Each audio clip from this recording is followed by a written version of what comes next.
Good evening, everyone. So it's been a while.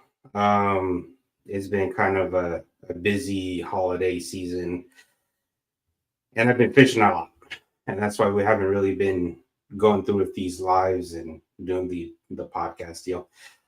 We actually have the best way to say is we have a guest tonight that's going to be our guest tomorrow. He's still in the background currently. I he wanted kind of a trial test run so he could get comfortable for tomorrow. I know he's listening to me, so I'll bring him in. I much rather him self-introduce. A lot of you guys already know who he is, so here he comes on the stage, sir. Wow. Hi, everyone out there. My name's Cameron Cardoza. I'm new to this whole deal, and I'm just watching in amazement. So, you guys do what you do, and I'll be here for a little while. Yeah, we're nothing too crazy. We're a bunch of goofballs around here. AJ's commenting on the video the fact that used to be black. It wasn't filled with sweat stains, but that's what happens when you wear your gear and it gets sweaty. It's unavoidable. But yeah, so for the guys that I mean, we could at least let everybody know who you are, Cameron. Uh, my name's Cameron Cardoza. I came across the whole kayak community through James Snyder. We fished a little bit in Tracy together. I'm a avid tournament angler here in the Central Valley and foothill area here, Central California, for 15, 20 years now. And I am the founder and president of the San Joaquin Bassmasters Youth Fishing Organization, basically out here in the San Joaquin County, greater San Joaquin, Stanislaus area.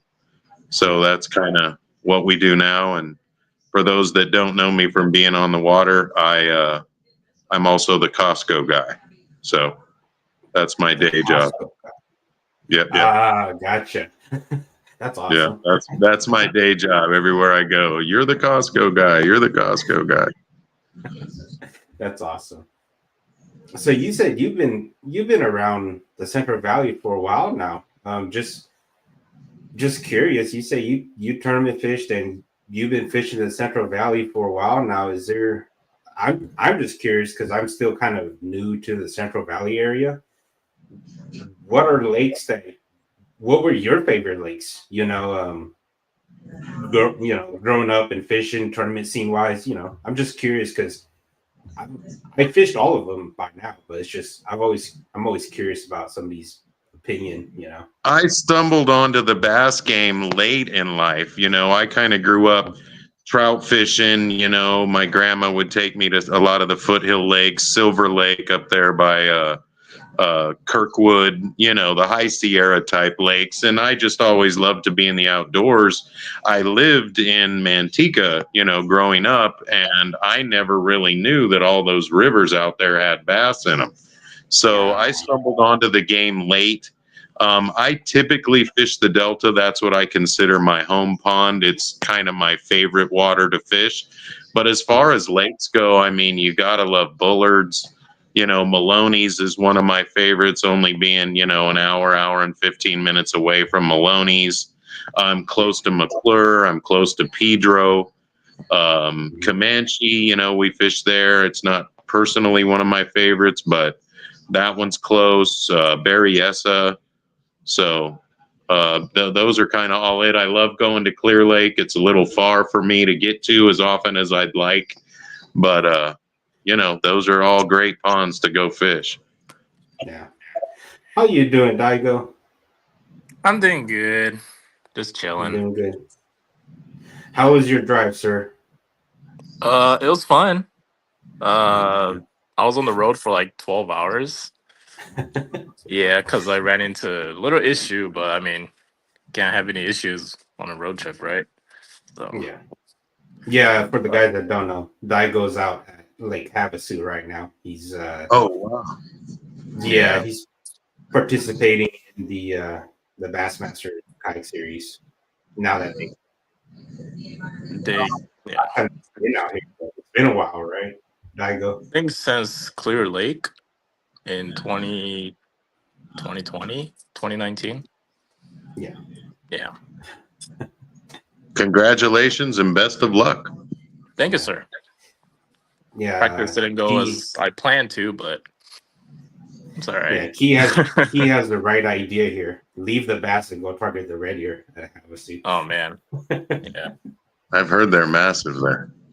Yeah, Key is big fresh and salty crew guys. They have the Angler of the Year kind of race. It's kind of a fish for multiple species of fish and try to get your biggest fish for certain allowed species in their list.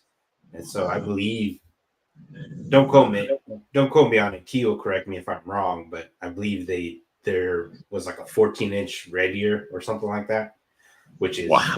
it's a ginormous red ear. It's like Wasn't like the world record red ear, which is out of Havasu, and like the Havasu's record smallmouth, like about the same weight. It's Yeah. it's something crazy Yeah. like that. Yeah, it's like a 5-pound red ear and a 5-pound smallmouth kind of Yeah, deal. it's Wow. unheard of. Yeah, it's crazy. I'm gonna leave really quick. I'll be right back. You don't have to leave. It sounds like he's I trying would- to hide something. I don't even really know how to leave. I'll just be like, what do I do? What do I do? I'm great Well, though that there's- this all works. Oh no, I hit a button again. Ah, I Why think you're did- okay, sir. it's dark. It went black. I don't know what I did.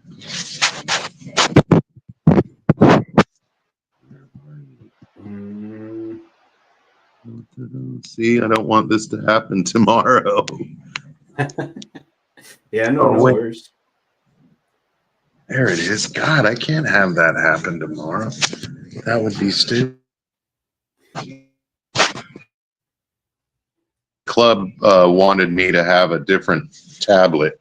The other one that we were using was really old. I think it was like an iPhone 6 or, was a tablet 6 or something. And so Uh-huh. we purchased this new tablet I just got it delivered yesterday, and we kind of loaded up whatever we thought we needed on it. And it's the trial run, initial run.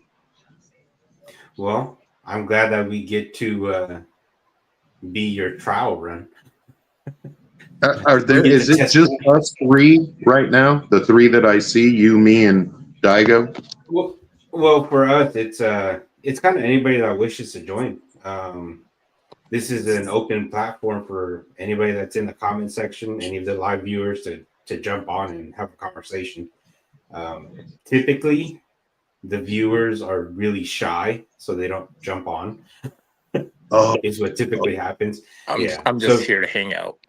Yeah, so Right. typically I get to dude. I get to see their comments, and then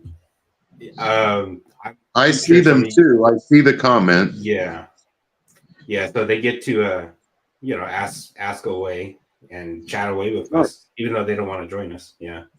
Oh, I see. Okay. Yeah. So Kyle, we will be doing a show again tomorrow with yours truly, Cameron, right here to talk about the San Joaquin Bass Club. And this is his trial run because he wanted to make sure that everything is copacetic, everything works properly, no crazy bugs, nothing of that sort. So Yeah, didn't want to fail. so that's kind of what's going on. So you're more than willing. You can join, Kyle. Don't be shy. You put Come join us, Kyle. yeah.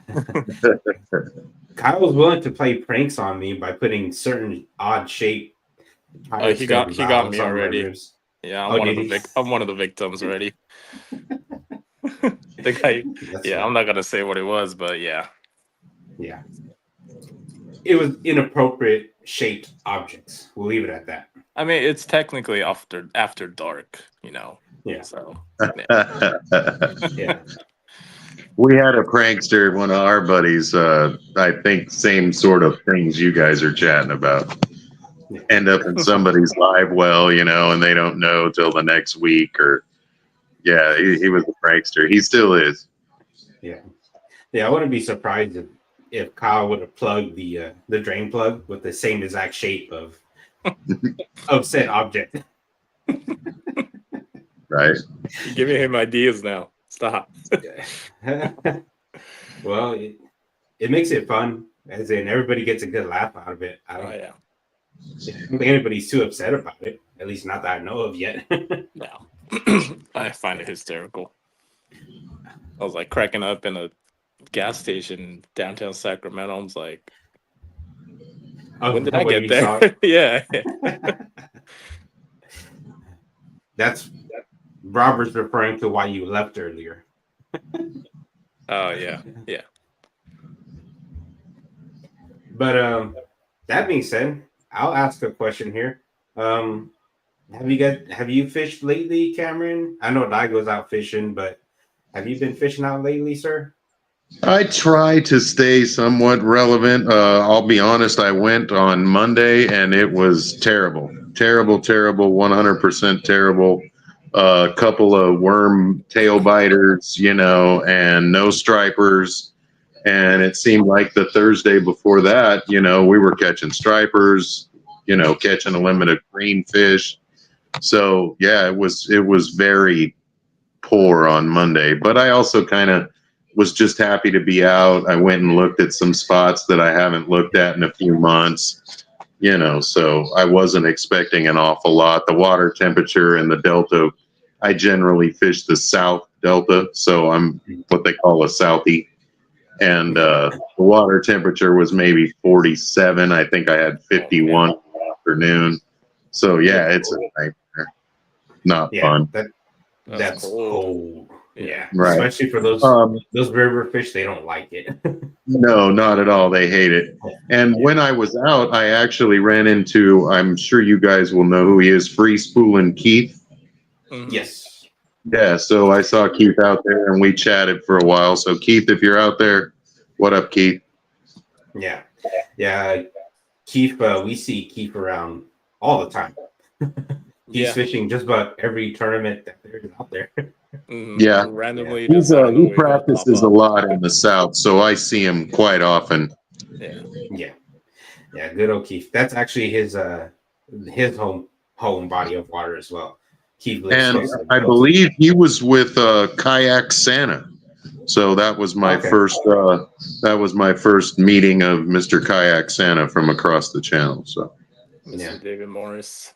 Yeah. and I'm Mr. sure David they Morris. caught more fish than I did. So Mhm. good on them. Yeah. I wouldn't be surprised if they did. Those guys know what they're doing. They're tough to beat. Mr. Cinco. Mr. Cinco is very hard to Mr. beat. Cinco. There you go. I need to get better at it. I'll be Green honest. Pumpkin. Yeah, Group Pumpkin Cinco. Green Pumpkin 5 and Cinco. How about you, Daigo? How's fishing for you, sir? I know you're out in Uh, house. So how's it treating you, sir? Well, it's nice to be back to fishing instead of golfing. Like today was my first trip of the year, and I think my last trip was out probably with no, I went to my local lake maybe like mid-December, so it's been close to a month since I last fished. So yeah, still remember how to cast. So no backlash yet. But You yeah, gotta I got. swing it. You gotta Yeah. swing it like you swing your golf clubs, like you swing your driver. That's how Oh you get man, extra I distance. feel sorry for all those fish. But I get out and swing the club a little bit too, but it's definitely not my first hobby. yeah, just changes the scenery a little bit for me. Sure. But yeah, it feels nice to be back on the kayak, fishing. Yeah, I mean, caught fish today, so can't complain. Daigo, is this essentially your practice time, your pre-fish? Yeah, so our tournament's on Saturday and Sunday, so this whole week is a practice week for everyone. Okay. So, yeah. Isaiah West is saying there's a saying that if you're good at golf, you suck at fishing. And if you suck at fishing, you must be good at golf. Sure. That's probably true because you'd probably choose one hobby over Which the one other. am I then? Well, you're not Tiger Woods, so you must be good at fishing. I'll stick to that way then. Yeah, that's funny. Yeah, it's that time of the year. I mean, I was out fishing Saturday and Sunday, and the fish are still kind of in a funky mood, you could say. They're kind of, at least on my home lake, some of them are still kind of in that fall mode. They're still up and chasing bait shallow, and then there's some that's already deep into their winter haunts. So it's been interesting. Scattered. The best ways. Yeah, everything's kind of doing what it wants to do still. So yeah, the winter has just been so mild this year compared to most of our winters. I mean, I've only been here a couple years, but it's only been like the past week when we start getting frost on our, on the grass. Definitely a warmer winter, or yeah, it's a delayed winter, so it's been the fishing has been interesting. Shout out to Jeremy. Jeremy caught a 10-pounder on our on my home pond. Yeah, nice. So congratulations. Yeah, congratulations to your PB, Jeremy, if you're out there listening. And for everybody else that knows what my home pond is, I won't say what lake it is. Just go out there and go fish it, please. I think everyone knows by now. Yeah. If not, don't go fish it. And less boat pressure is nice. How's the water level there? Still low? So there's a little bit of raise in the water just from a little bit of the rains. They're not letting any water go, but it's slowly rising. Yeah. Okay. As long as it's not like a dramatic, No, it's not like it's up 10 feet in a day or a week or anything like that. It's very subtle water rise. Mm-hmm. Hello, Mr. Sean Beach. I know you're also out there at Havasu. And it is indeed Millerton. Oh, I remember that. Someone caught a 10-pounder at Millerton? No. Oh. No. Got that all. Biggest fish out of Millerton is like 14 inches. I'm thinking 10 inches is a good one there.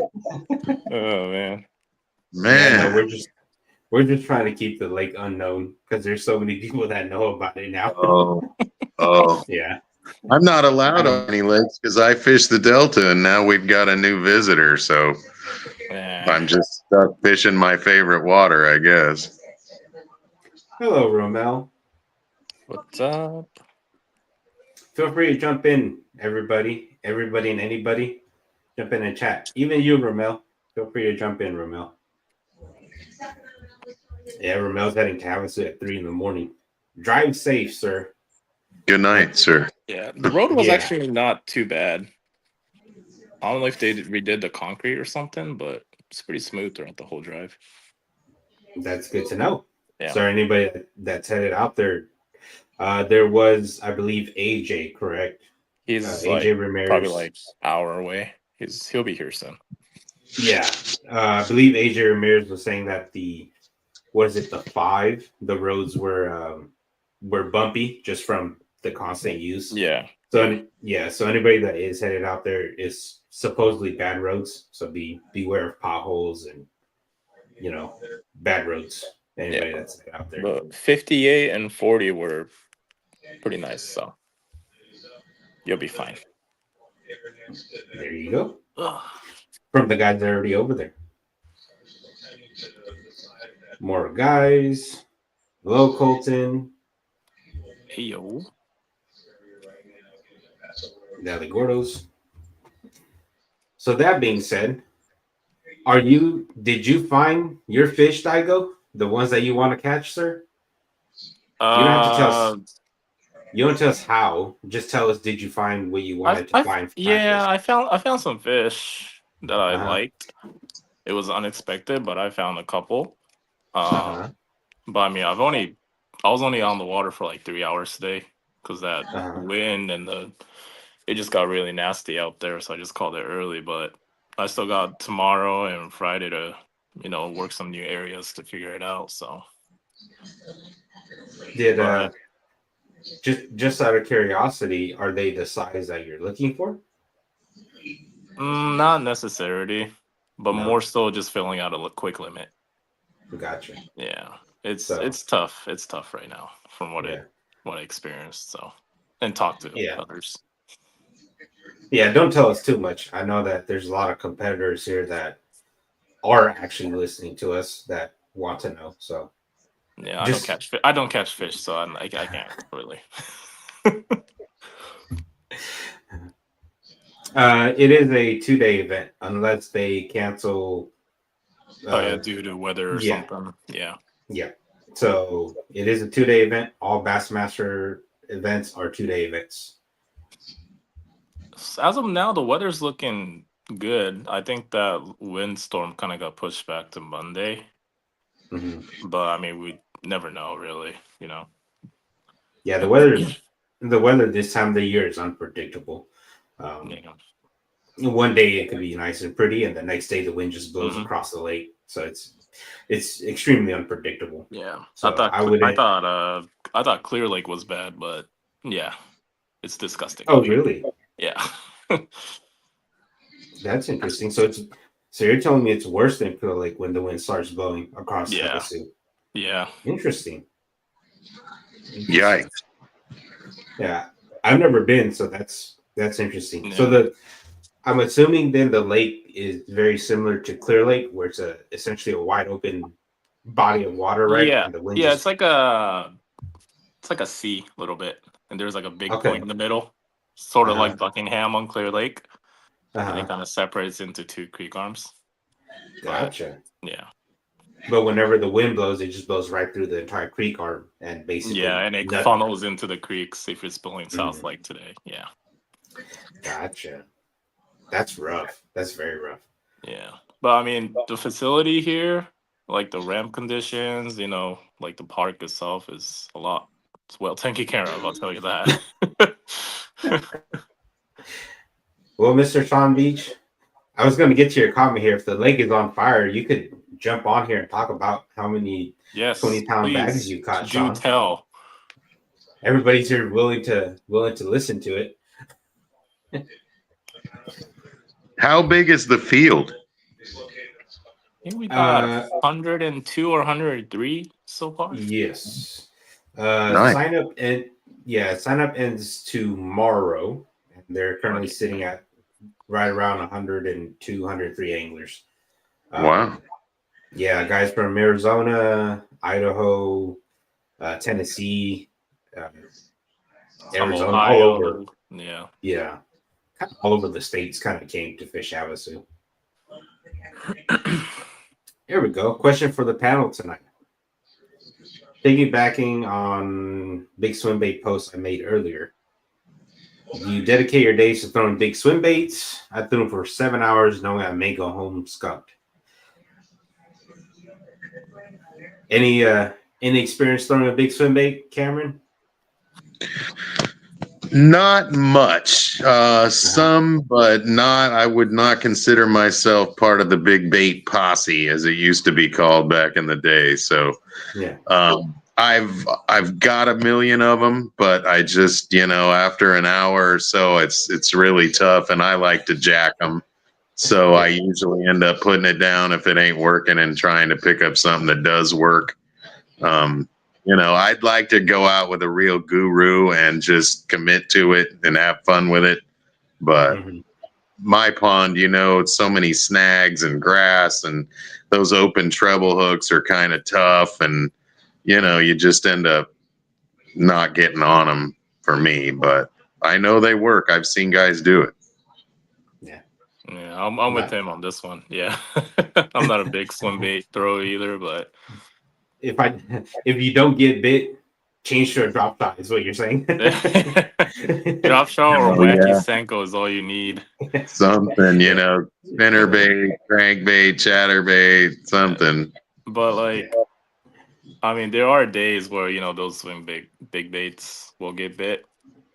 I mean, I'm not a master at it, but I did have like couple times like during the trips where they'll only eat like mag drafts and huddle stands or whatever. But Mhm. it's very rare. I guess to just time on the water. If you commit to it, then you might learn something for it, even if you skunk. So And things like Fair an enough. S waiver too. A lot of guys can throw, something like the S waiver.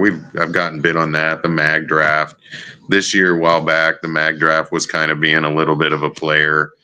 Alabama rigs aren't really a big swim bait, but they're kind of, another kind of big bait that gets bites. So it can be fun at times, but it also wears you out. You really got to be up on your game for that. Hmm. So to answer your question, Kenny, his actual name's Kenny. hi, Kenny. I I do throw them. So I'm to the point where I've caught plenty of fish. So whenever I actually go, if it's prime swim bait conditions or prime swim bait season, kind of like right now, everybody knows around this time of the year, you throw a big boot tail, trout imitator. That's what a lot of the guys that are chasing really big bass are doing right now. Or even striper, even striper at Castella, the big striper lakes, they do the same thing. They throw a big depth 250, big Huddleston, and they commit to those big fish. So I've had my fair share of fish caught. So I'm okay with going to the lake and skunking, me personally. Um, I commit the entire day to it. So basically sunrise to sundown, and then with live scope, I'll mix in some crappie fishing just to, know what it feels like to have a fish on the line again. And then that's it. But if I wasn't crappie fishing, I would just basically have one or two big swim bait rods and I would just go figure it out. And that's what I would do all day. I'm still really new to it as well. There's a lot of small details in the big swim bait fishing that really differentiates getting bites. And what I mean by that is at certain times of the day, the bass will set up in a certain way, or certain conditions, the bass will set up in a certain angle, a certain way. The wind direction depends on, everything plays into where those fish set up at a certain place or rock or tree or anything. So that's why you throw it a lot, because you throw it a lot to figure out which angle you could pull those fish from. And you could find and figure out where those big fish want to be at said time, and so on and so forth. And even cadence, sometimes they want you to really, really slow on the bottom. Sometimes they want you to just let it sit there. So it's a very strong bait, as in it pulls a lot of fish, but it's extremely difficult to fish because you don't always get bit, so you don't know if you're doing the right thing or not. And that's why you have to go throw it a lot until you get bit, so that that this is what works on this day on this condition, and this is where the fish are currently. So that's just my 2 cents. That's why it's hard. You really do have to do your homework and figure it out with big swim baits. There's no magical, like, just go fish a point and drag it uptail and you're gonna get bit immediately. Sometimes that does happen, and then sometimes it's a timing deal where it happens only from, say, 12 o'clock to 1 o'clock, or sometimes it only happens from 6 in the morning to 6:30 in the morning. Those That's where you have to do your homework on the big swim bait stuff. So that's my answer to you, Kenny. Don't be discouraged. that's kind of the best way I can say is sometimes they'll bite it immediately and you just get them, or sometimes it just won't happen. Nothing of it. Yeah. Yeah. That's just kind of how it is sometimes. So yeah, cadence is a big factor. Cadence is a big factor. The right cast, the right angle, right time. Mhm. Yeah, all those factors play into swim bait fishing to understand exactly where the fish position to get that bait coming through that exact line of triggering them to bite or that exact line of ambush. So, hello, Mr. Matthew Brandon. Why don't you jump on here? I know you're just sitting at your Airbnb at Havasu. I've got a question for you, Max. Yes, sir.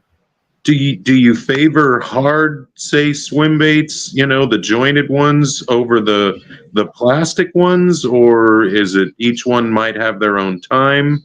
How do you differentiate which swim bait you're going to use when? Yeah.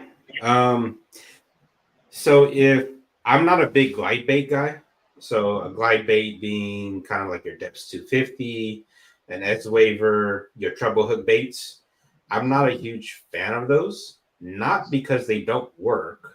It's just I'm more of a structure oriented angler. Not that you can't fish a glide bait in around structure, in and around structure. I like fishing offshore points, offshore rock piles.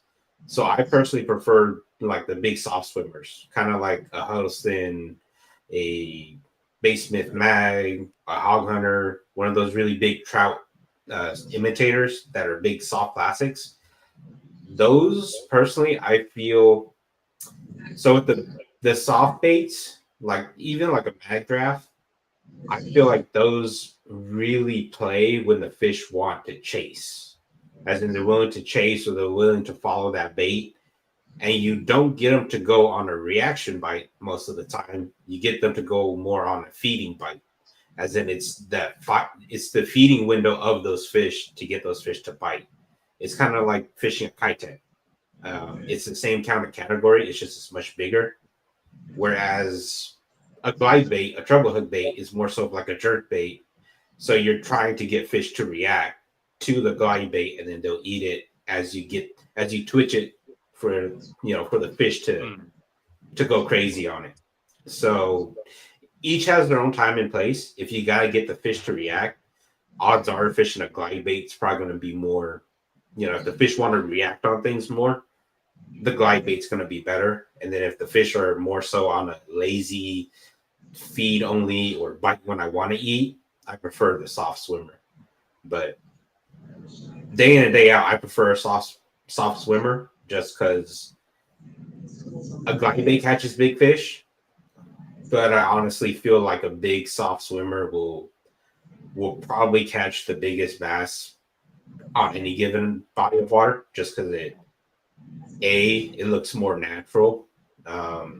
You present it in a way that's just more natural. It doesn't.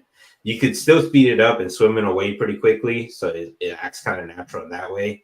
But when you're really fishing it slow, something with a tail that kicks like how a fish would normally kick is, I feel, would trigger a bigger bite if you put it in front of the right one. So that's just my opinion. But I know, like Drew here. Drew here is a big swim bait guy, and Drew probably knows much more than I will ever know. But I that's just kind of the way that I figure it. I don't have much experience doing it. This is kind of my first year doing it as well. So And so are those plastic swim baits that you're using top hook models? Yeah, more so than the treble on the bottom. Mm-hmm. Okay, cool. Yeah, no, there's go ahead, I go. No, you go. No, you could go ahead. Yeah. There's a time and a place for like a mag draft. A mag draft is the bottom hook one where you kind of reel it over suspending fish, or not over suspending fish, but you reel it over fish that it's in like laydowns or like cover where the fish can hide and ambush. It's more of that mid water column presentation. So there's a time and a place for that as well. Versus like right now, the winter time, typically you do still have trout up and swimming high in the water column, but you also have trout that's swimming, cruising at the bottom of the creek channels and such. So that's when I prefer the top hook, as you say, the trout jig hooks. But that being said, the jig hooks themselves, certain ones, the harness in certain ones are really big, and sometimes the hookup ratio is really bad. That's kind of just the best way to say it. But go ahead, Dago. You were going to say you ever use any scents on your swim baits? no. No. I don't. Yeah, I've never been a really big. I never really been a big scent guy. Like, okay. I never used any kind of smelly jelly or Procure or something. Yeah, I've never really used it. I've never found it to make a difference. Gotcha. Yeah, I'm pretty sure it works, but because I don't use it, I can't really say it doesn't work. Yeah. Yeah, I've never experimented with it. Does it work? It probably does, right? Because it adds an extra factor of natural scent eluding, the fish. I don't know if the fish can smell it or not. I'm not a fish, but I assume they could at least follow the slick of the oil that the scents leave. I would assume. Yeah. And so, I think it's also the texture that you get from the scent too on the bait makes it a little slimy in a way. Mm-hmm. And that's what I was taught at one of the guy at Clear Lake Outdoors on the trash fish and stuff. Mm-hmm. Like putting a little more Procure helps like keep the bait in the fish's mouth a little longer with that little bit of the texture and the smell too, obviously. Yeah. No, that makes sense. Because on your plastic, any kind of plastic, right? Once you dip in the water a couple of times, it just feels like stiff or rigid. It doesn't have that oil slime coat on it, like how the fish would normally have a slime coat on it. Mm-hmm. But my thought process behind it is, if I could present it right and I could get that fish to bite, more than likely it's not just going to spit it out unless the fishing is weird. Because they don't have hands. Everybody knows fish don't have hands. They just open their mouth and they bite it. They just slurp and yeah. So I can't see. It works. I'm pretty sure it works. Sense works. I just don't really use it as much. Yeah. I mean, you're doing really good without it, so what change? No, I'm not doing really good with that. With it, Daigo. You're doing really good. No. Daigo only says that because I caught a 13. See? It doesn't. See? Yeah, it doesn't mean that I'm doing good with it. It's. I threw it long enough and it happened. Congratulations. Thank you, sir. I have yet to get that big. I've got an 11, 12 ounce, but nothing over that. 11 is still a giant. It was a giant. Yeah, a lot of guys don't want to catch 10s, so 11 is giant. I caught that one at Clear Lake. Oh, really? Yep. That was a bedfish that I thought was an 8-pounder. So that was way back in the day. And then I managed a 10-pounder at Don Pedro on a drop shot. But I can't get one on my home pond out in the river. I can't get a 10. So killing me. I'm curious because I'm not a huge bed fisherman guy. You say you got that 11 on a bed. I did. What were you? I'm just curious. What were you throwing? And give us a story on that 11. What happened? It was an interesting little story too. I won't forget it. Actually, I'm sure you guys know a good buddy of mine, Obedy Williams. Yeah.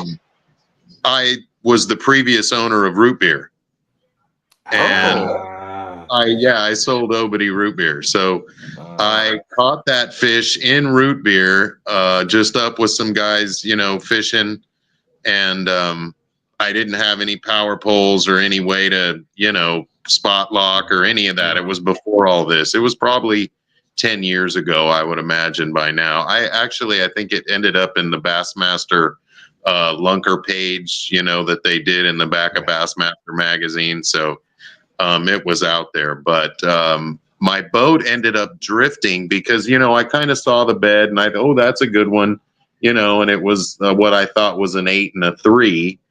And I couldn't really get anything to go. And somehow I wasn't really able to keep my boat in the proper position. And the wind pushed me behind the bed into some trees or bushes or something that kind of held it there. And then normally they say the male, the smaller, will bite first. And as I brought this jig, I was fishing, you know, some sort of black and green jig, you know, with some weird trailer. I actually still have it out in my fishing room there.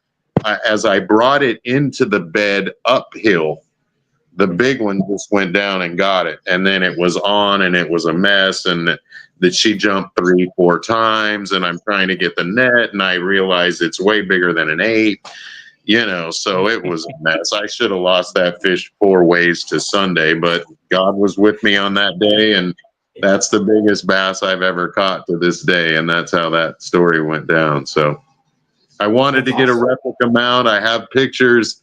I just haven't really been able to come up with the extra cash to get the replica mount made. So that's why I saved the jig, the exact jig that I used with the exact trailer. It's out there right now. So maybe someday I'll bite the bullet and get that done.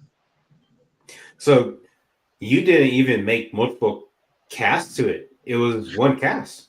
I kind of did make multiple casts in the front, you know, until I wasn't able to not turn the trolling motor on, you know, basically right on top of it. And then, like I said, I let the wind push me past it. And then it was the first cast coming uphill.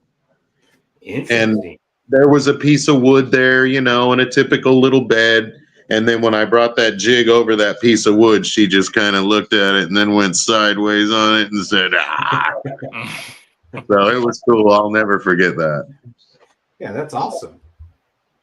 The 10-pounder in Don Pedro was on a drop shot worm that I pulled out of the tree in the Delta because I knew whose worm it was, one of my buddies. He's a famous drop shotter. I told this story in the BBT tournament because my partner and I won that tournament that day. And, you know, we went up and talked to Randy and I gave Mike Del Nero all the credit. I showed the world his worm and I said this was his and I was going to give it back to him and I never saw him. And I wasn't getting bit in Don Pedro. And I said, what would Mike do? And I grabbed his stupid worm off the floor of my boat. And the rest was history on that. Yeah, that was luck. And then I can't do one. I can't get a 10 in my own river. I've caught probably 15 9s, but I can't catch a 10. You know, driving me crazy. I've heard the Delta is not at its peak anymore. I never fished the Delta until last year, so I've never seen the glory days of the Delta, as a lot of the, you know, more veteran anglers would say. I've never experienced the glory days of the Delta. So yeah, I'm good buddies with a lot of the veteran guys, and you know, they mentioned that it's kind of been, I don't want to say in decline. It still pumps out the bags. You know, it's still just chock full of 5-pounders everywhere, you know, whether you catch them all on the day you go or not. But yeah, as far as those big, you know, 10, 12, 13, you know, in pound fish, I don't know. Like I said, I just haven't managed to do it. Numerous 8s, multiple 9s, but I don't ever want. I think once I had a 915, but I'm, you know, just not that guy that's going to call it a 10, you know, because it would just drive me nuts knowing in the back of my own mind that it wasn't a 10.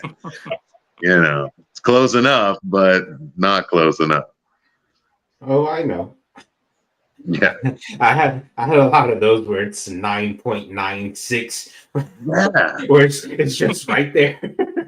Really? Are you? Because then every time you catch one of those 9s, you think it's a 10.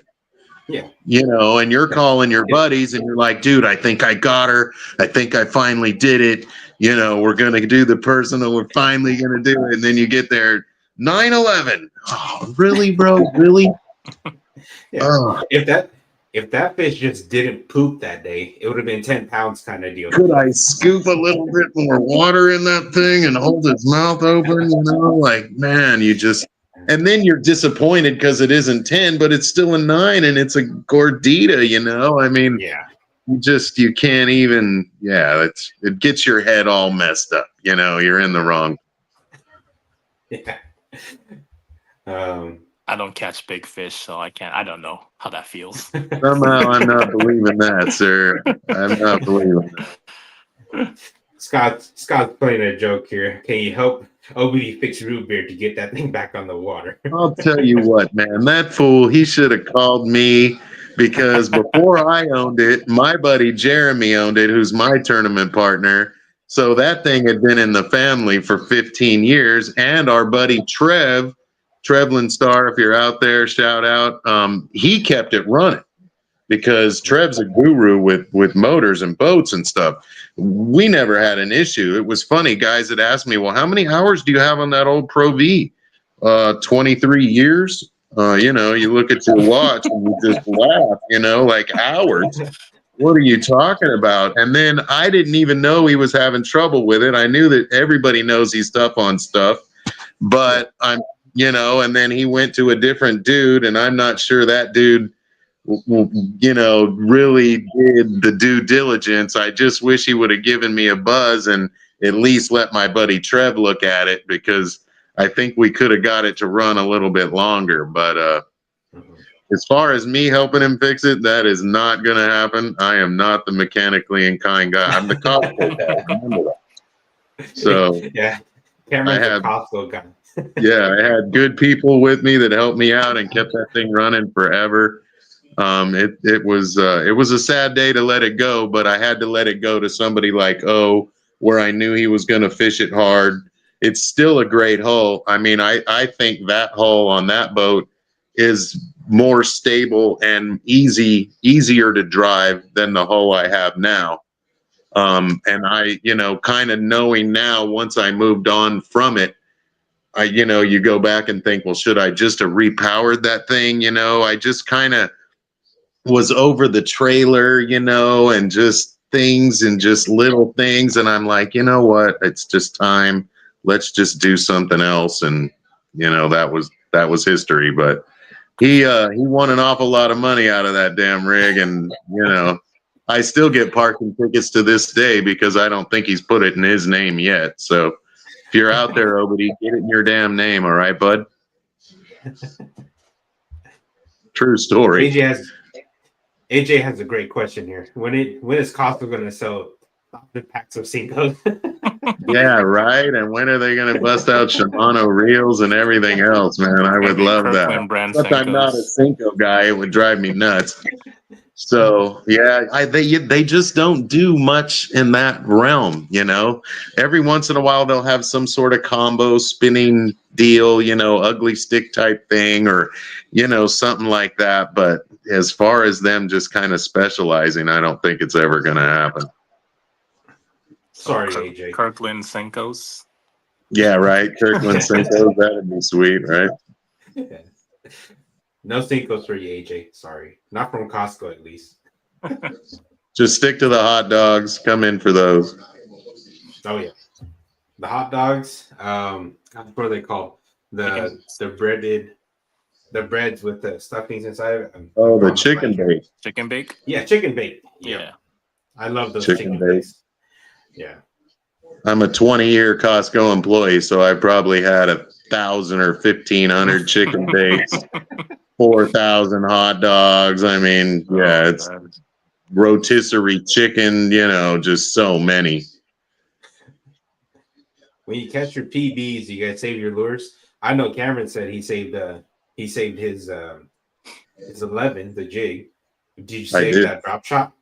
Did you save that drop shot, Warren? It finally got beat up. That 10 just tore it up, and I think I gave the sinker back to Mike, and it was, it wasn't his hook, but yeah, that was cool. It was an ironic story on that day too, because that day that we were fishing, I had found out that an old, kind of college roommate of mine had passed away. And so I was literally on the phone, you know, because I usually use a Bluetooth, and I can still keep fishing while I was talking to this person's mother that I had never spoken to before. And she conveyed to me that this had happened. And, you know, I've fished on Pedro with Jeremy 1,000 times. He loves it. I hate it. You know, everybody that knows me, I've got a sticker on my truck that says this lake sucks, you know, and it's every lake for me. You know, I'm just not a lake guy. But I really honestly wondered that day if there wasn't somehow some divine intervention from my buddy upstairs that was like, you hate lakes, so we're just going to give you your best and you're going to win and it's going to be a big deal and you're always going to have it on this lake. Yeah, that's awesome. Nice. How about you, Daigo? You keep any of your Yeah, I still have my jig that I caught my PB on from, I want to say it was like 3 years ago, 2022. It was like a 9.2 large Nice. Lake Chabot in East Bay, the Bay Copy. Area. But yeah, I still have that jig hanging around somewhere in my garage with all my other fishing stuff. I have mine.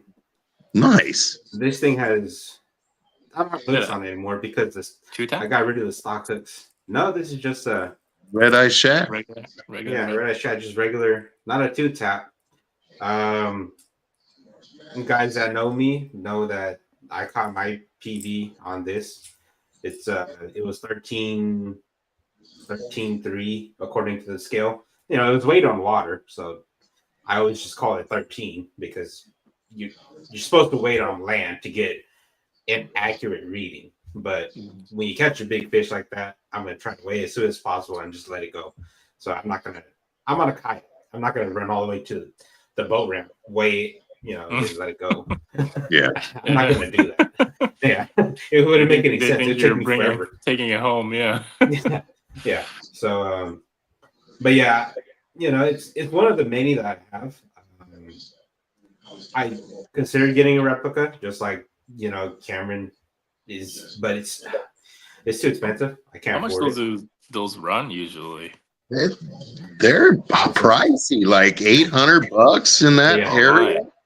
Wow. And that was 1,000. years ago when I priced them. If you want a good one where it's kind of got structure and it kind of looks like where you caught it, and you want to Yep. put your new, you know, in yards, it's anywhere from $700 to $1,000, I'd say. Wow.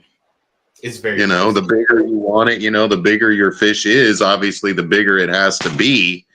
So yeah, it's kind of tough. Wow. And then not only that, but with replicas, if you do get it to be exact scaled, it costs more because it's a custom sizing. As in, Okay. typically with replicas, the way that they do it is they have a kind of close bass, and then they just paint the scales in so it looks like the one that you caught. That's more detailed. Yeah, so it looks more detailed, but it's not the exact like size. So if you took the exact measurements of your fish, it wouldn't be the exact measurements. That's typically how replicas are done. So if you called any shop tomorrow and just said, I caught a, say, 14-pounder, it's 25 inches long, you know, so and so, the girth is so and so, they'll just go into their molds and they'll be like, this is the closest mold to your replica or the numbers you gave us. Would you want this fish? You know, that's how it works. And then if it costs more, if they have to go a custom route where it's an exact fit. But that's why I haven't done it yet. I have too much fishing tackle to buy, I think is the best way to say it. I need to sell some of mine so I could get the mount. Yeah. So yeah, I keep mine. This is one of many. I have one of these. This one caught the 13. I take it off. I put it away. I have an LV 500. I caught, I don't know, like 7 or 8 10-pounders on the LV 500. It's somewhere in my tackle box, somewhere in my box of stuff that I don't touch anymore. That one's all torn up. The head's all blown up on it. The paint's gone. And yeah, I do keep some of them. Some lures that mean a lot.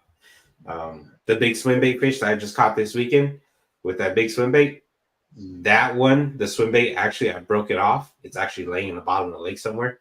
I showed up. I made one cast, and the lure just whew, it just kept flying. I just I've snapped done off. that. Yeah, I didn't check my knots, so that was my fault. But That was the Yeah. hut or the hog hunter? hog hunter. Yeah, that's how I lost Ouch. $300. I lost $300 in swim baits in 2 days. From casting Holy. off. Yeah, from casting off and breaking off, getting snags. So, yeah. Yikes. Drew is asking, what would you do in your kayak if your scale weight says you have a potential lake record, state, or world record? I'll probably Oh, start Lord. screaming first. You'll hear some yelling. You know, I've contemplated this question to myself a lot of times. If I was to get a fish of a state record caliber, which in California is really big to even begin with, it's over 20 pounds already. I think I would just get the documentation and I would just let the fish go. I personally don't feel like it's absolutely necessary to have my name engraved into a slot, if that makes sense. Not because it wouldn't be cool, but just because I know for a fact that the level of stress that I would put on that fish by the time DFG or whoever gets out there to get an official scale weight on that fish is dead by the time they get out there to Yeah, weigh if that they're fish. that big, it's gonna be an old fish. Yeah. Yeah. So, me personally, if I have a scale on me, I would weigh it.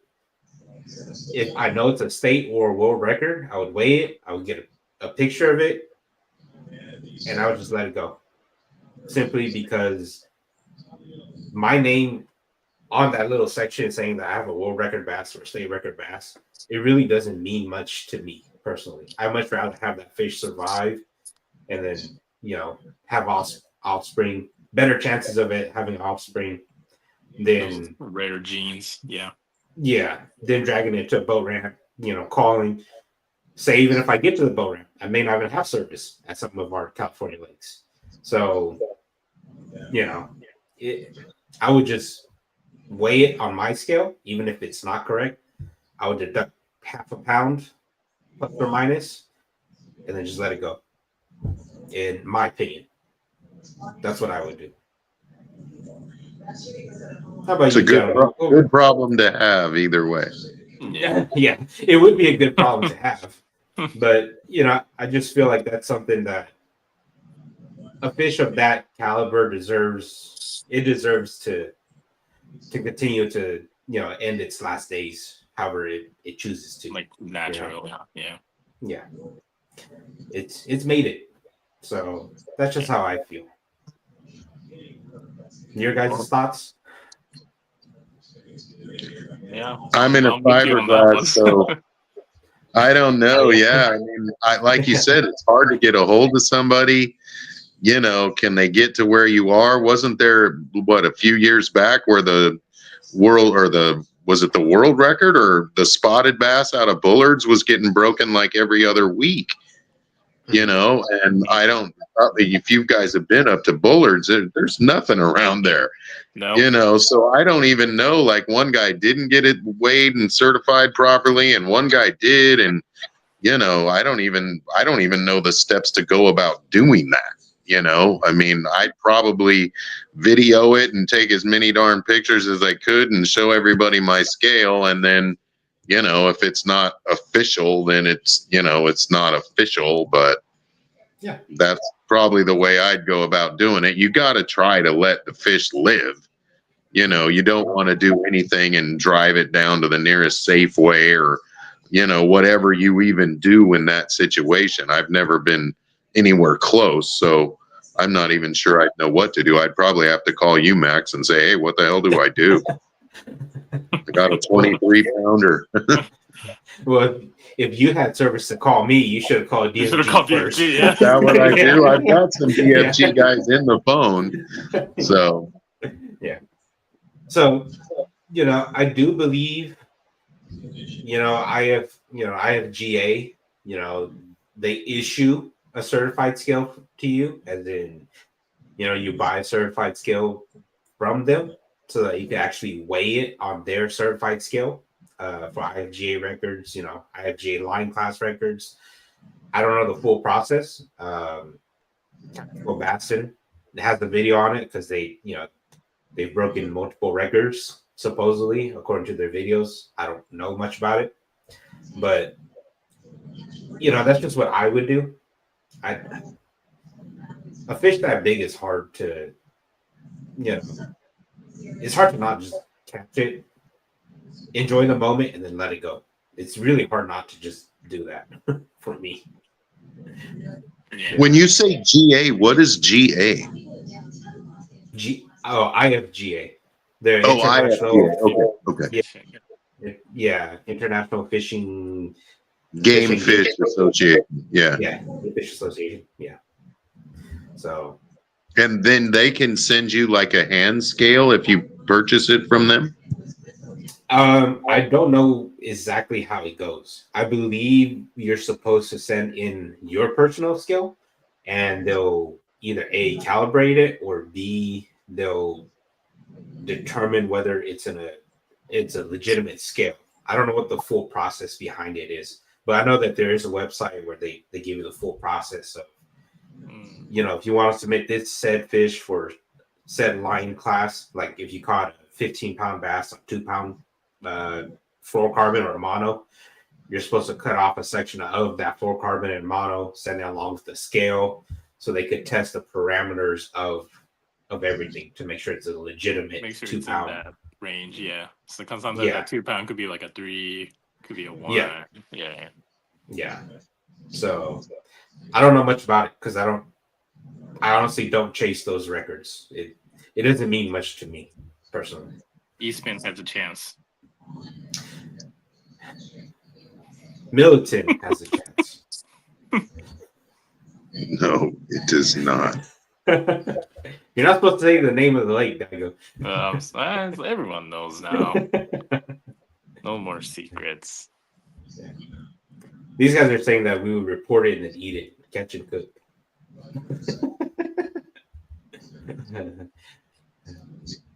Not a big one. No. Redditor is better. Redditor is way better. Yeah, We did a fish fry I'm once surprised, in a club tournament at Clear Lake, and we killed some 2-pound bass, and they weren't even really that delicious. No. I mean, it's good to kind of help cull the population sometimes on certain lakes. There's an abundance of 1 to 2 pounders. Like Maloney's is a good example, right? Everybody knows Maloney's. Maloney's is littered with 1-pound spotted bass, that 1.5 pound spotted bass. So if you cull those out, it'll probably help the fishery, right? But it just depends. You actually want them, Yeah, too much work. World record bass tacos and deli shoes. Shoot. So you're gonna do world record bass skin slippers, house slippers. Is that what you're saying, Justin? Plus tacos. Oh dear.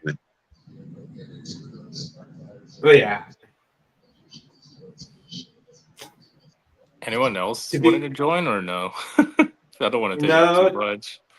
No, typically these guys are very shy. Oh, hey, John Myers. How you Good doing, morning. sir? Morning. Good. I was wondering that too. He probably just woke up from his nap. Yeah. Maybe he works nights. I heard John's been golfing a lot too. Oh, really? Yeah. Yeah.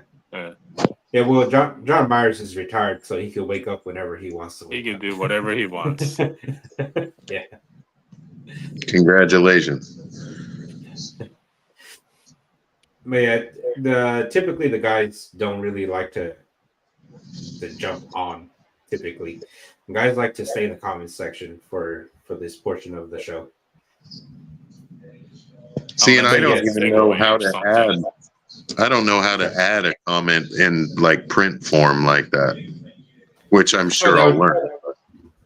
Oh no, that's all just me, just behind the scenes stuff I get to add on. Oh, I see. Okay, Yeah, most of the time you guys are here for Access the power. nice. yeah, you guys are here to just enjoy, just chat, enjoy the, you know, just relax basically. It's been a whole lot of fun for me. I mean, I got to be honest. It's the first time I've ever tried anything like this. So good times. And hearing your guys' stories is good stuff. I mean, there's a lot of knowledge that I'm sure you can be gleaning from all of this sort of stuff.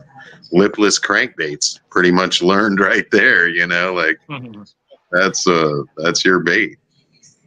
Yeah, I guys that know me know I spent a lot of time on them. You I yo-yo spent- fish them much, or I mean, I'm guessing that if you're a lake guy, it's probably, you know, not a weed-filled delta like I fish. So, do you Yeah. kind of yo-yo those things, or suspended bass, or? Yeah, so I target offshore suspended fish. Fish that are in schools that come around whenever they come to their feeding windows.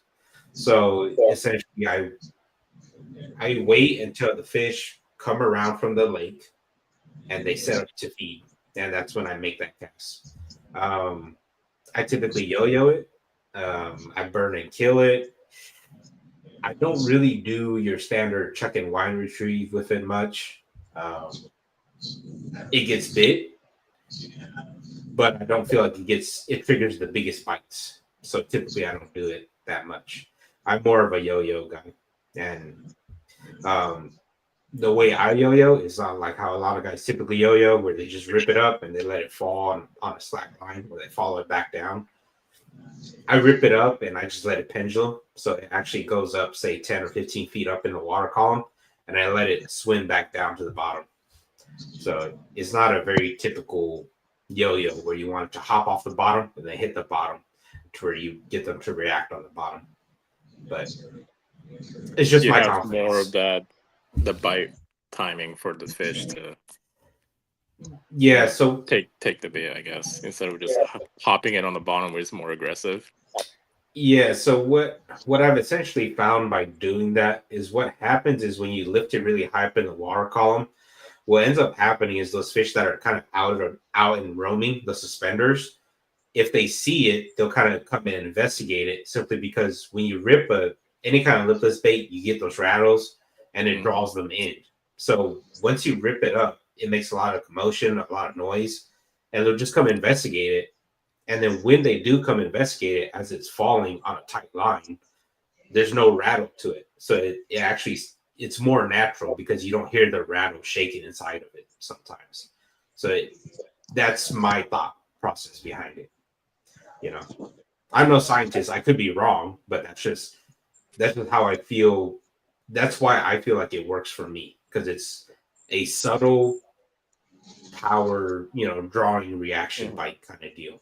Because if you rip it up and you let it drop immediately, it's gonna drop and you're gonna hear the rattles ping on the ground, and it's gonna be really loud. Versus if you let it fall on a tight line, it's gonna be a more subtle fall. Yeah, it doesn't make as much commotion. Fish as much. Yeah.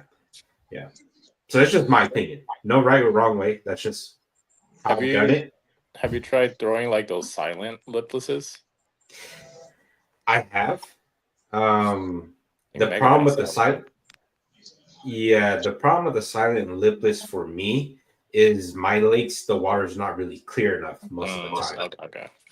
Yeah, so it doesn't draw enough. The water would have to be, clear. Maloney's. Yeah. I'm assuming probably Havasu's ultra clear as well.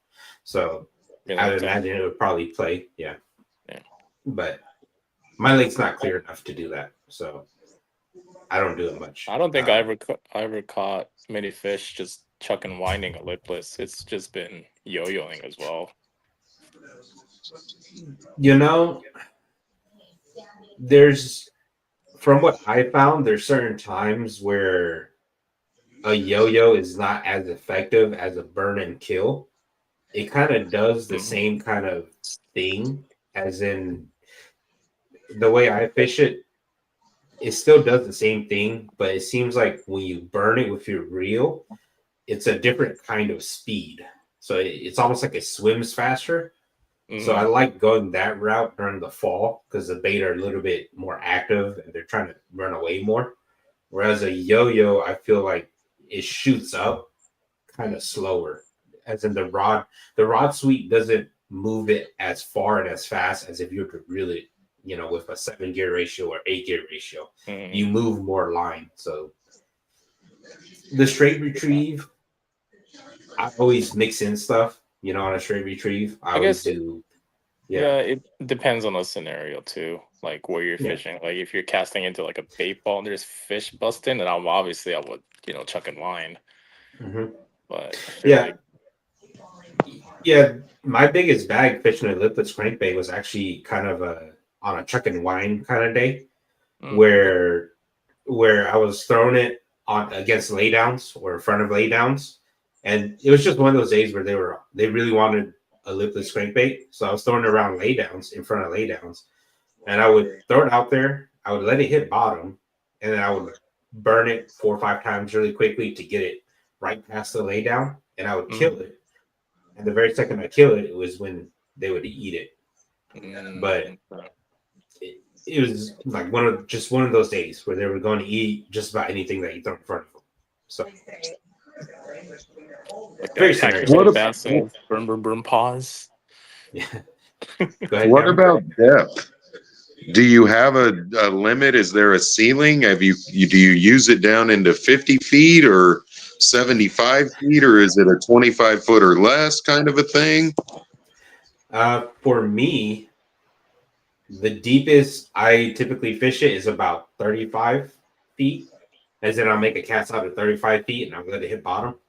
Um, the only reason why 35 feet is kind of my limit is because if it's over 35 feet, I think a spoon would work much better. Yeah, I was thinking the same thing. That was Yeah, going to be my next question. Yeah, yeah, because spoon or a it's just heavier not. blade bait. Yeah, it, Yeah. it just takes too long for that thing to get down to 35 feet of water. It's not very efficient, honestly. So, that 30-35 feet is kind of my happy spot. My most prime water depth for me is right around that, say, 10 to about 22, 24 ish. Not quite 25. 25 would be more of where I cast it into. I really prefer that about 20, you know, 10 to 20 range is where I'm happy with it. But, I've caught them down in 45 feet of water before. It's just, I don't prefer to do it simply because it takes too long. A flutter spoon would get down there much quicker, or a jigging spoon is just way more effective. Mm. So Got it. yeah, that's just me. Questions are dropping in. Fishing with just 2D side scan. When you're fishing deep with a jig, what is your go-to technique? Slow drag, hop, let it soak, or swim it? I'll mix it around first. So like if I know there's a fish and they're eating a jig, then I'll probably start with like a slow drag. Then I'll mix in some hopping if it's not getting bit. If that's not getting bit, then I'll probably dead stick it a little longer. Yeah. But usually You just got like it. I usually just slow drag. Then once the end of the drag, I'll give like 2 hops. Then I'll kind of let it sit for like 8 seconds. Then just repeat. That's usually like my go-to jig. How I work a jig. Mm-hmm. Yeah. How about you, Cameron? Man, I was hoping you weren't going to ask. I'm sure that I do it all wrong, so y'all out there shouldn't listen to what I do, but I just seem like I try to get that good.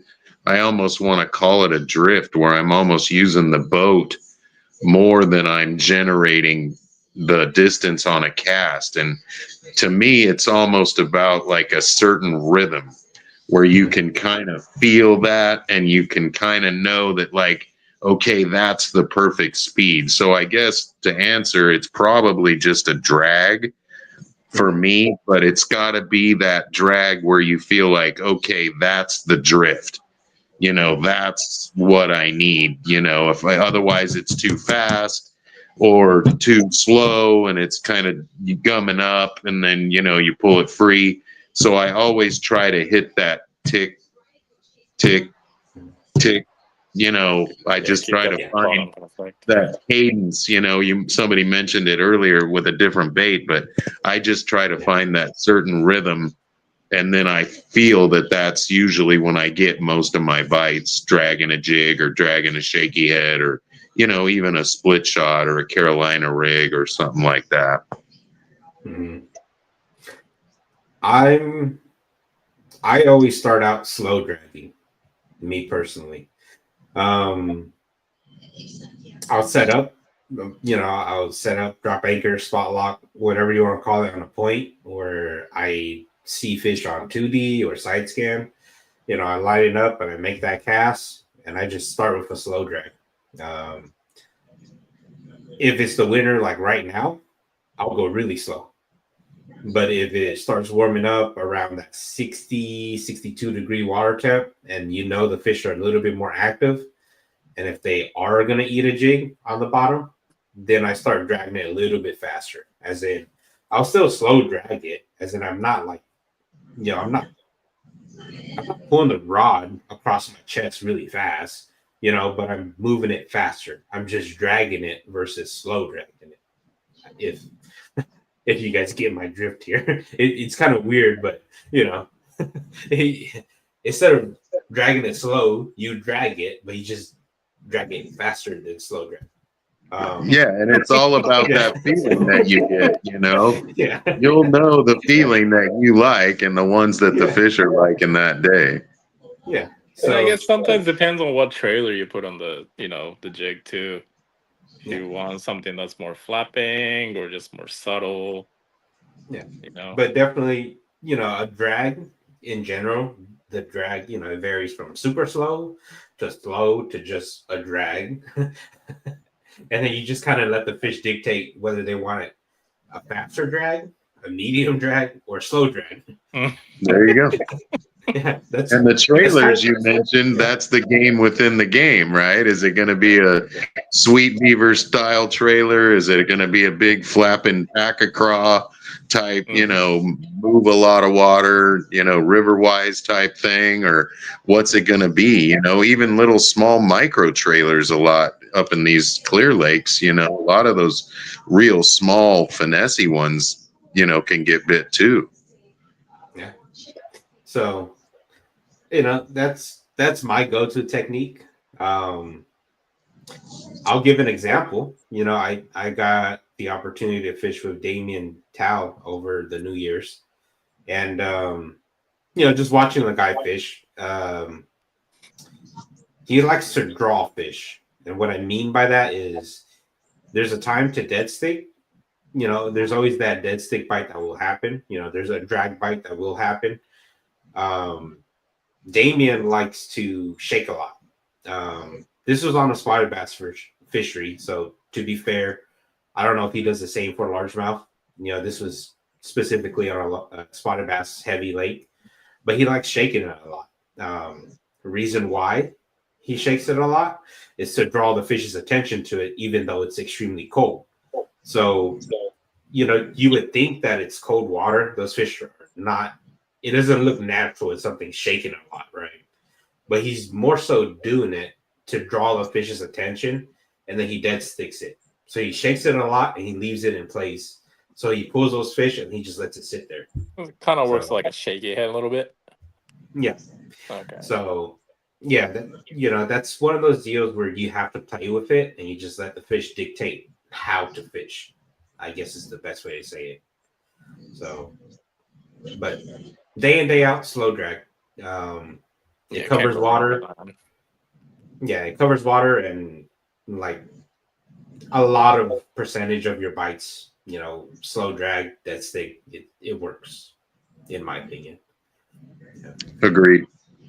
Yeah.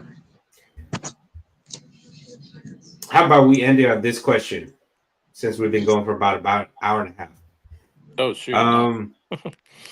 Yeah, it flies. It's just talking fishing, so it flies. Right. Yeah.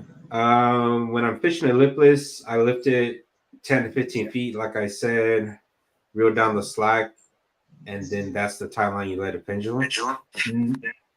No. So the moment I lift my rod, I go from about 5 o'clock to about a 12 or 1 o'clock, and I just hold it at 12 or 1 o'clock, and I let it pendulum on that. Oh, so once it Until hits the peak, your rod's straight, then just let Yes. it slowly hit till you feel the bottom. Then Yeah. repeat. Okay. Yeah. I will And then try I'll that reel up next time. that slack, and then I'll lift it up. It's very simple. It's kind of like how you would fish a big flutter spoon, right? Where you're trying to get that flutter spoon way off of the bottom, and you're kind of following it back down. It's very similar to that, except I don't follow it down. I just hold the rod up. I leave the rod up, I should say, and then I'll reel down the slack to repeat the same process. And cadence, even with that, cadence matters. Sometimes they want you to rip it up really hard, so it really shoots up fast. Sometimes they want you to give it a softer rip, so you can still go from that 5 to 1 o'clock kind of angle, but sometimes you got to be more gentle with it, and they'll eat it as it's going up, or they'll follow it as it's falling back down. The fish just, depending on the day, they want a softer rip. Other days, they want you to really go really hard on the rip so that it draws them or triggers them. That's just, unfortunately, that's fishing. You got to kind of go out there and mess with them to see what they want to do. So, Have you ever tried that technique, like when you're fishing around, like not necessarily a drop off, but where it's like a gradual drop? Because I sort of, with the yo-yo technique, I mainly do it like around flats or very, very subtle depth change. Like, would you do that? Like, if you're positioned like 20 and you're casting out to like 25, 28, would you still do that same technique? yeah, I would. Okay. Typically, the way that I like to fish it, the areas I like to fish it, is the fish are set up not on the actual. Say you have a point. I don't like fishing it when the fish are actually on top of the point. I like fishing it when the fish are off the edges. So if the fish are on kind of like the transition sides of the point, where it goes, as the point starts tapering into the deeper water, or the Right, point and they're like starts, kind of suspending on the edge. Okay. yeah, I don't really like to fish it when they're right on top of the point, because if they're right on top of the point, I would much rather drag a jig, drag a Carolina rig, deep crank for them. If I can get deep crank bait down to them, because typically when those fish are on top of the point, they're more likely to feed. Typically, because they're positioned and ready to ambush. Yeah, yeah, they're essentially ready to ambush just by anything that swims up to them. So that it's more of that. It's more of the mood when the fish are just swimming around, because it looks more natural to them. If they're just swimming around, they see something falling and dying. So right, yeah. Cool. But no exact science. Go do it and report back to me. I would like to know too. Practice the craft. Yeah, I don't know enough about it. It's just what I found. I don't know if it, there's an exact science to it. All right. So. Well, next weekend at your home park, you're gonna see a lot of this and a lot of this. No, the home pond right now is full of guys that are throwing big swim baits. Everybody's throwing a Huddleston. Everybody's throwing a Hog Hunter. Everybody's fishing a jig. So switch it up a little bit. Yeah. But there's the bite window for that, for the guys that are listening on the home pond. There is a LV500 bite window I won't tell you when, but I did catch 29 pounds ish on LB 500 3 weeks ago. So Damn. go figure it out. But with that, thanks for joining me, gentlemen. Daigo, Yes, Cameron. Max, it was a we- pleasure. Thank you for having me. And will it be the same format tomorrow? I look for the same little email that I got, and it's going to be the same thing. Yes, Perfect. sir. It'll be the exact same thing, except the only change for the format tomorrow is going to be more so of the guys in the comment section will just kind of be in the comment section. It'll just be us chatting tomorrow. Yeah, But I'll Okay. be in the comment section. yeah, Daigo will be in the Alright. comment section tomorrow. But All right. Well, Daigo, hey, good luck to you. Max, thanks. It was a pleasure. All the people out there, thanks for everything. It was a great learning experience. I had a lot of fun. I'll get off before you guys get off. So y'all take care and we'll see you tomorrow. all right, Cameron. All right, Cameron. Have a good night, sir. All right. And with that, be safe, Daigo. Have fun. Thank you. Catch a PB smallmouth, please. Oh, that'll be so nice. Even a PB red ear, I'll be happy. You should go find the red ear. I will go look for red ear. I will report to you tomorrow. All right, sir. All right. Thanks for tuning in, everybody. Have a good night, Have a good everybody. night. Peace.